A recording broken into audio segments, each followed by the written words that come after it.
Alice's Adventures in Wonderland, Chapter 7, A Mad Tea Party.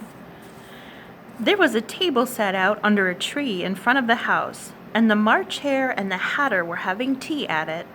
A dormouse was sitting between them, fast asleep, and the other two were using it as a cushion, resting their elbows on it and talking over its head. Very uncomfortable for the dormouse, thought Alice, only, as it's asleep, I suppose it doesn't mind. The table was a large one, but the three were all crowded together at one corner of it. "No room, no room!" they cried out when they saw Alice coming. "There's plenty of room," said Alice indignantly, and she sat down in a large armchair at one end of the table. "Have some wine," the March Hare said in an encouraging tone. Alice looked all round the table, but there was nothing on it but tea. "I don't see any wine," she remarked. "There isn't any," said the March Hare. "Then it wasn't very civil of you to offer it," said Alice angrily. "It wasn't very civil of you to sit down without being invited," said the March Hare. "I didn't know it was your table," said Alice. "It's laid for a great many more than three." "Your hair wants cutting," said the Hatter. He had been looking at Alice for some time with great curiosity, and this was his first speech. "You should learn not to make personal remarks," Alice said with some severity. "It's very rude." The Hatter opened his eyes very wide on hearing this, but all he said was, "Why is a raven like a writing desk?" "Come, we shall have some fun now," thought Alice. "I'm glad they've begun asking riddles. I believe I can guess that," she added aloud. "Do you mean you think you can find the answer to it?" said the March Hare. "Exactly so," said Alice. "Then you should say what you mean," the March Hare went on. "I do," Alice hastily replied. At least I mean what I say. That's the same thing, you know." "Not the same thing a bit," said the Hatter. "You might just as well say that 'I see what I eat' is the same thing as 'I eat what I see.'" "You might just as well say," added the March Hare, "that 'I like what I get' is the same thing as 'I get what I like.'" "You might just as well say," added the Dormouse, who seemed to be talking in his sleep, "that 'I breathe when I sleep' is the same thing as 'I sleep when I breathe.'" "It is the same thing with you," said the Hatter. And here the conversation dropped, and the party sat silent for a minute while Alice thought over all she could remember about ravens and writing desks, which wasn't much. The Hatter was the first to break the silence. "What day of the month is it?" he said, turning to Alice. He had taken his watch out of his pocket and was looking at it uneasily, shaking it every now and then and holding it to his ear.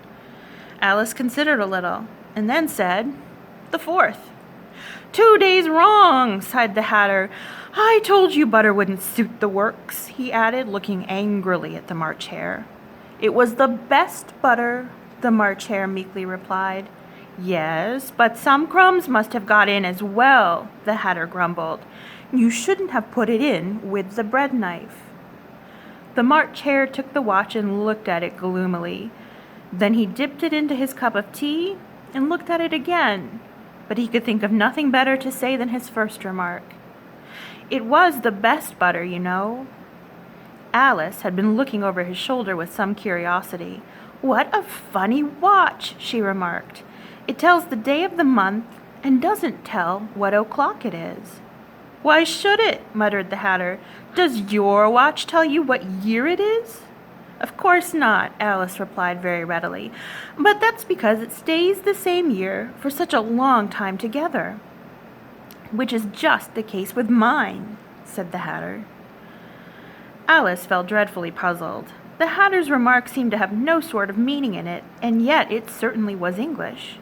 "I don't quite understand you," she said, as politely as she could. "The Dormouse is asleep again," said the Hatter, and he poured a little hot tea upon its nose.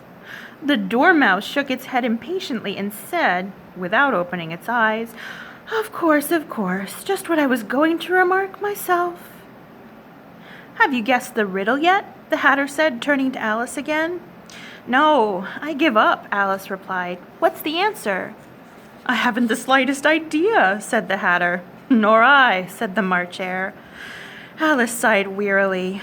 I think you might do something better with the time, she said, than waste it in asking riddles that have no answers.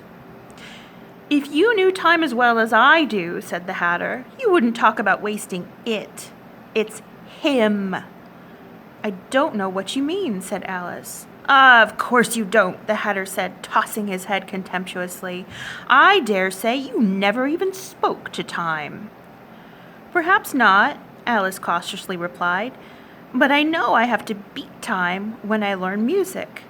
Aha, that accounts for it, said the Hatter. He won't stand beating. Now, if you only kept on good terms with him, he'd do almost anything you liked with the clock.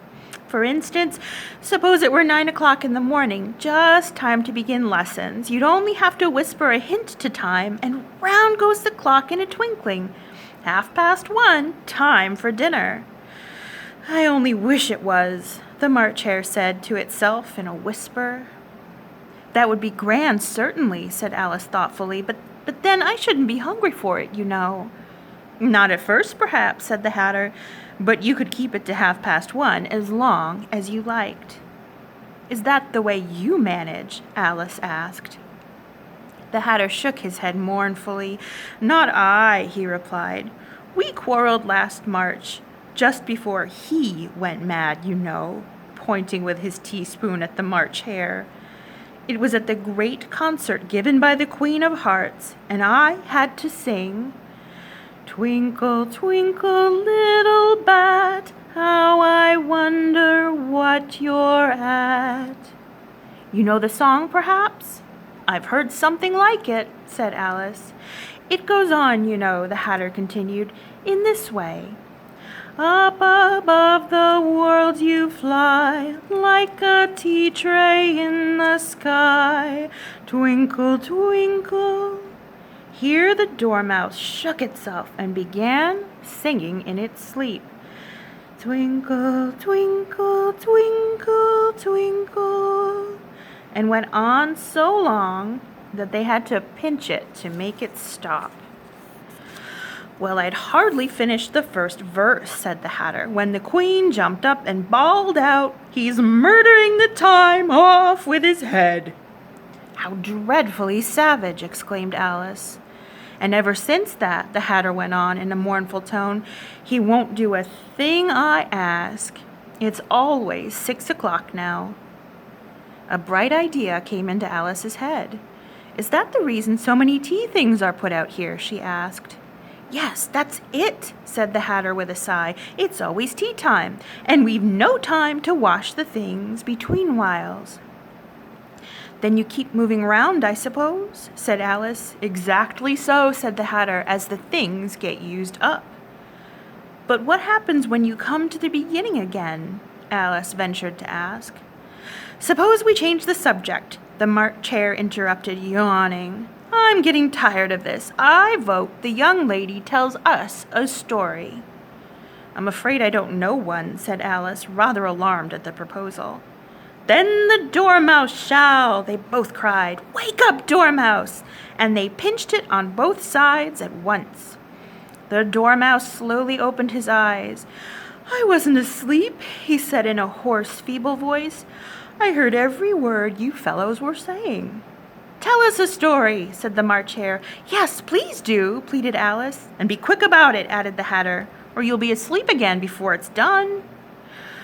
Once upon a time, there were 3 little sisters, the Dormouse began in a great hurry, and their names were Elise, Lacey, and Tilly, and they lived at the bottom of a well. What did they live on? Said Alice, who always took a great interest in questions of eating and drinking. They lived on treacle, said the Dormouse, after thinking a minute or two. They couldn't have done that, you know, Alice gently remarked. They'd have been ill. So they were, said the Dormouse, very ill. Alice tried to fancy to herself what such an extraordinary way of living would be like, but it puzzled her too much, so she went on. But why did they live at the bottom of a well? "Take some more tea," the March Hare said to Alice, very earnestly. "I've had nothing yet," Alice replied in an offended tone, "so I can't take more." "You mean you can't take less," said the Hatter. "It's very easy to take more than nothing." "Nobody asked your opinion." "Who's making personal remarks now?" the Hatter asked triumphantly. Alice did not quite know what to say to this, so she helped herself to some tea and bread and butter, and then turned to the Dormouse and repeated her question. Why did they live at the bottom of a well? The Dormouse took a minute or two to think about it and then said, "It was a treacle well." "There's no such thing." Alice was beginning very angrily, but the Hatter and the March Hare went, "Shh, shh," and the Dormouse sulkily remarked, "If you can't be civil, you'd better finish the story for yourself." "No, please go on," said Alice very humbly. "I won't interrupt again. I dare say there may be one." "One indeed," said the Dormouse indignantly. However, he consented to go on. "And so those three little sisters, they were learning to draw, you know." "What did they draw?" said Alice, quite forgetting her promise. "Treacle," said the Dormouse, without considering it all this time. "I want a clean cup," interrupted the Hatter. "Let's all move one place on." He moved as he spoke, and the Dormouse followed him, and the March Hare moved into the Dormouse's place, and Alice rather unwillingly took the place of the March Hare.